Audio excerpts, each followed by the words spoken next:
Hi, my name is Brad Taylor, and I just finished my freshman year at RHS. I've been a part of District 196 schools now for 10 years, and I'm going to give you a glimpse today of what's actually going on inside these schools. Despite the board's attempt to deny it, District 196 schools are quickly becoming a place where promoting activism is actually more important than promoting education. I'll take you back to my first day at RHS this fall.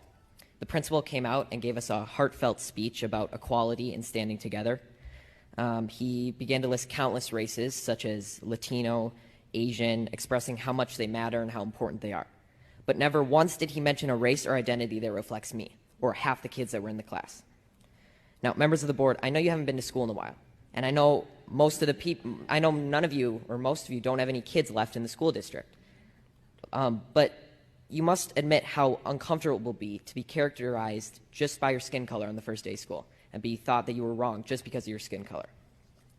So I will never forget the look one of my friends gave me from across the room as we were sitting there listening to this blatant bias being expressed in the so-called equity statement by the leader of our school. To be clear, I don't need you to tell me that I matter, but hearing the condolences given to other races and leaving just one race out, inevitably you'll start to feel like you've done something wrong.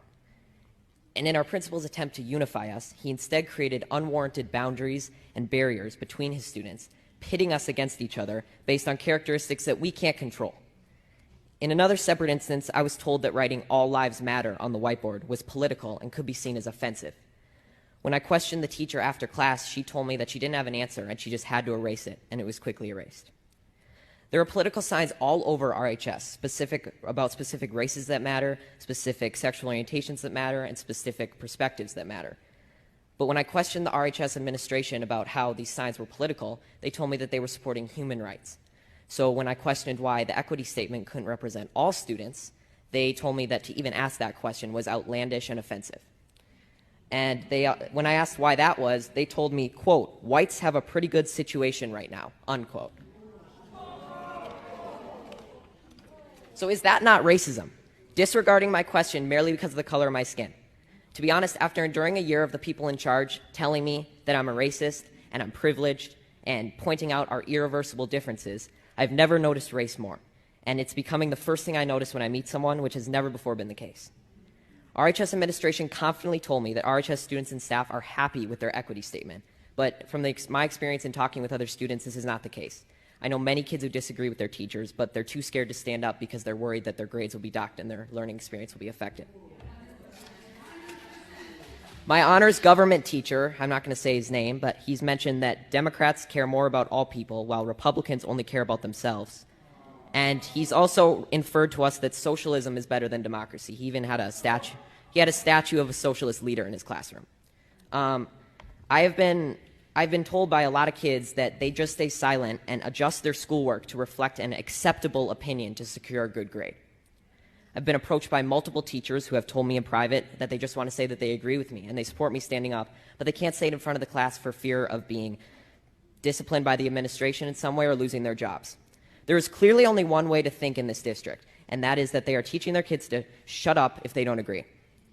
Now, members of the board, I want you to take a good look at yourselves in the mirror tonight and ask, are you really standing up for the equality of all people, or are you just pushing a damaging political ideology on our students? A fellow coworker at my job, who, by the way, is of color, discreetly told me that the schools seem to be pushing a very leftist agenda in class. This proved that not everyone is happy with your school, and not everyone who isn't happy is white. Now, due to all these instances I've mentioned and many more that I can't fit in this 5-minute speech, I've decided to leave this district and continue school on a private Christian school online.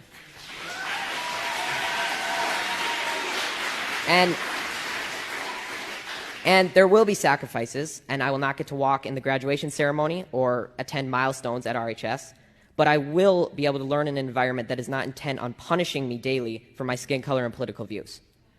Now, regardless of how you take my speech, whether you just shrug it off as malarkey or Fox News talking points, I encourage you to think about it, because someday I'm going to be a leader. I may be the president, a governor, or just a professional golfer, but I will never stop believing that everybody has value, no matter their skin color or personal beliefs, and it's a shame that you're not going to be able to say that I was an alumni of RHS in District 196. Thank you.